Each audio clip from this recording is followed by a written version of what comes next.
नमस्कार दोस्तों, आपका फिर से स्वागत है डब्ल्यू एंड टेक्नोलॉजी पे। मैं हूं आपका होस्ट।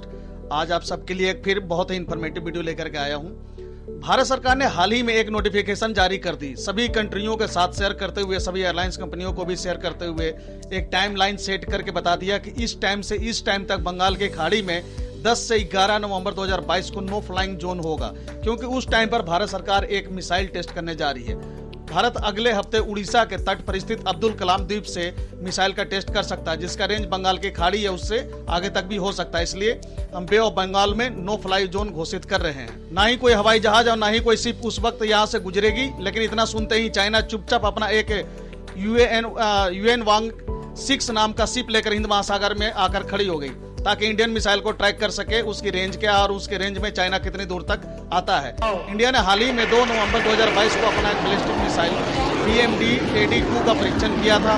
तब से ही चाइना थोड़ा परेशान सा हो गया था, क्योंकि इससे पहले इंडिया के पास जो भी मिसाइल है उन सबसे उसे इतना ज्यादा परेशान होने की जरूरत नहीं महसूस होता था। बट अब जो इंडिया के K सीरीज का K5 मिसाइल टेस्ट करने वाला है, वह इसके लिए कुछ ज्यादा ही परेशान हो रहा है, क्योंकि इससे पहले हम तक जो भी मिसाइल चाइना के खिलाफ यूज कर सकते थे वो रडार के पकड़ में ना आए, वह ज्यादा संघाई तक नुकसान पहुंचाने में सक्षम है। बट K5 ऐसा मिसाइल है जो 5000 किलोमीटर से भी अधिक दूरी तक इसकी मारक क्षमता है, तो रिहायशी इलाके इसके जद में आ जाते हैं। शायद यही कारण है कि चाइना इस मिसाइल की जासूसी करने में लग गया है। वैसे तो इसके पास भी रसिया का S-400 मिसाइल सिस्टम है जो किसी भी मिसाइल का मुकाबला करने में सक्षम है। बट इंडिया का यह जो K सीरीज का मिसाइल है वह सभी पनडुब्बियों से लॉन्च किया जाता है, जो कि समंदर के बहुत ही गहराई में छुपा होता है। इस वजह से S-400 मिसाइल सिस्टम को भी इसे तुरंत ट्रैक कर पाना थोड़ा मुश्किल हो जाएगा।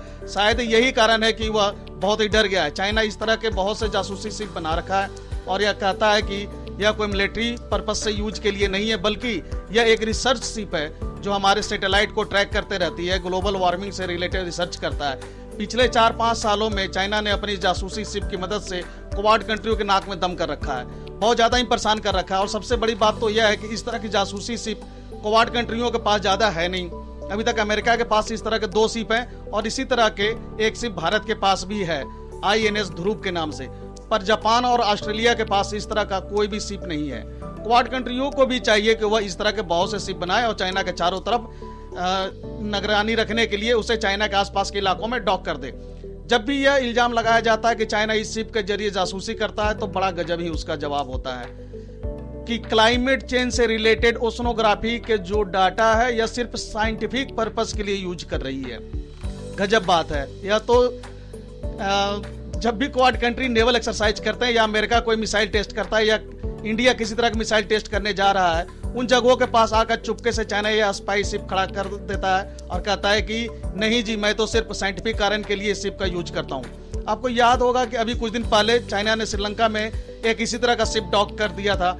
भारत का ऑब्जेक्शन उठाने पर भी श्रीलंका ने जब चाइना को मना किया तो वह माना नहीं और श्रीलंका के हम्बनटोटा के बंदरगाह के पास आकर यूएन वांग शिप डॉक कर दिया।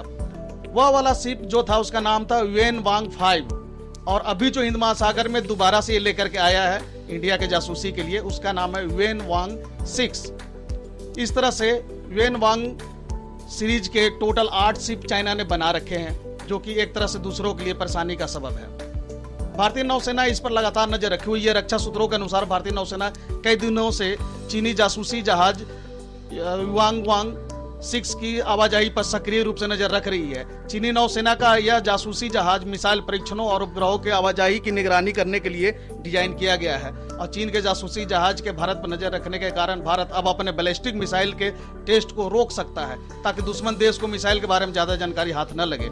चीन का यह जासूसी जहाज जब तक भारत की रेंज से दूर चला जाएगा, तब भारत मिसाइल टेस्ट के अंजाम को फिर से अंजाम दे सकता है। तो दोस्तों, कैसा लगा मेरा ये इन्फॉर्मेटिव वीडियो? इस तरह का और वीडियो देखते रहने के लिए बने रहे हमारे साथ। अगर आपने अभी तक मेरे इस चैनल को सब्सक्राइब नहीं किया है तो आपसे आग्रह है कि आप मेरे चैनल को सब्सक्राइब करें, वो अपने दोस्तों को भी शेयर करें।